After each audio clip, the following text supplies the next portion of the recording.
Hello प्यारे बच्चों, तो कैसे हैं आप सभी। आशा है कि आप सभी अच्छे होंगे और पढ़ाई लिखाई खूब मन से कर रहे होंगे। ठीक है, तो चलिए आज हम लोग बताने जा रहे हैं कि संख्या कितने तरह का होता है और उसका एक्सप्लेनेशन बताएंगे। ठीक है, जैसे कि यहाँ पे लिखा हुआ है, ये क्लास 9th की चैप्टर नंबर 1 में संख्या पद्धति में भी इसका जिक्र आया है। क्लास 10th में वास्तविक संख्या है, उसमें भी आया है। ठीक है, तो ये जानना बहुत ज़रूरी है। अगर ये नहीं आपको क्लियर रहेगा तो क्वेश्चन सॉल्व दे करने में बड़ा परेशानी आती है। ठीक है, तो चलिए बताते हैं। तो देखिए, प्राकृत संख्या या फिर प्राकृतिक संख्या या फिर नेचुरल नंबर बोलते हैं इसको। ठीक है, जो हम बचपन से गिनती की संख्या गिनती या करते रहते हैं वो प्राकृतिक संख्या या प्राकृत संख्या कहलाती है। इसको एन से दिखाते हैं, यानी नेचुरल नंबर का फर्स्ट लेटर जो हो गया एन, इसको एन से शो किया जाता है। ठीक है, गणन की संख्या प्राकृत संख्या कहलाती है। जैसे फॉर एग्जांपल 1 2 3 4 5 है ना। सबसे छोटी प्राकृत संख्या 1 है और सबसे बड़ी के बारे में बात नहीं की जा सकती है। समझ गए। फिर उसके बाद आता है पूर्ण संख्या, इसको अंग्रेजी में बोलते हैं होल नंबर। प्राकृत संख्या में शून्य का संग्रह, यानी शून्य को मिला दिया जाए तो जो संख्या मिलेगा उसे कहेंगे हम होल नंबर या पूर्ण संख्या। और इसको हम लोग डब्ल्यू से दिखाते हैं, क्योंकि होल का डब्ल्यू लेटर जो है पहला लेटर है, इसलिए होल नंबर डब्ल्यू। ठीक है, जैसे एग्जांपल 0 1 2 3 4 5। इसी तरह से सबसे छोटी पूर्ण संख्या हो जाएगा 0 और बड़ी के बारे में बात नहीं की जा सकती है। ठीक है, यह बताया नहीं जा सकता। पूर्णांक क्या होता है, तो पूर्णांक पूर्ण संख्या और ऋणात्मक प्राकृतिक संख्या का संग्रह को पूर्णांक कहते हैं। इसे आई या फिर जेड से दर्शाया जाता है। आई पूर्णांक का अंग्रेजी होता है अनुवाद इंटीजर्स, इंटीजर्स से आई लिया गया। और जेड जहलीन भाषा में जेड जहलीन शब्द से जेड लिया गया है। ठीक है, तो कभी कभी जेड भी दिखाएगा, कभी कभी आई दिखाएगा। ठीक है, एग्जाम्पल के तौर पर -3 -4 -3 -2 -1 0।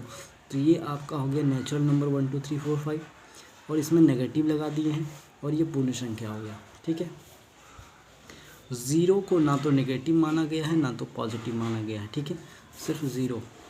परिमेय संख्या आगे आ गया है। तो परिमेय संख्या क्या है, तो जिस संख्या को p/q के रूप में लिखा जा सके, जहां p और q पूर्णांक होना चाहिए और q नॉट इक्वल्स टू 0 होना चाहिए, उसे हम कहेंगे परिमेय संख्या। इसको रेशनल नंबर भी कहते हैं अंग्रेजी में, है ना।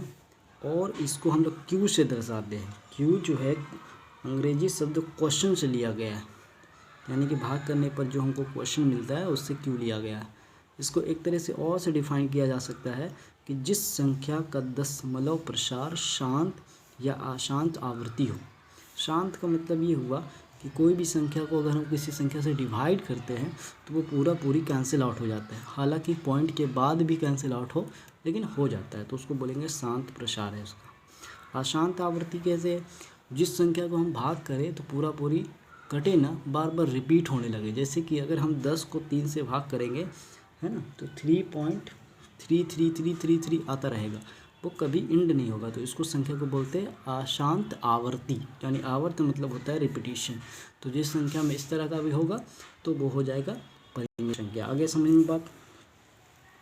उसकी बात है अपरिमेय संख्या। तो जिस संख्या का दशमलव प्रसार अशांत अनावर्ती होना चाहिए, यहाँ पर आवर्ती लिखा गया है तो आप इसको अनावर्ती कर लें, अनावर्ती। ठीक है, जिस संख्या का दशमलव प्रसार अशांत अनावर्ती हो उसे अपरिमेय संख्या कहा जाता है। और इसे आर से दिखाया जाएगा। आर से होता है, इसका मतलब होता है इरेशनल नंबर, तो यहाँ पर आर लिया गया है। जिस संख्या को हम p/q के रूप में नहीं लिखा जा सकता और उसे अपरिमेय संख्या। यहाँ पर p और q पूर्णांक होना चाहिए और q does not equals to 0। तो ये वाला मेंशन कर लीजिएगा कि जहाँ p और q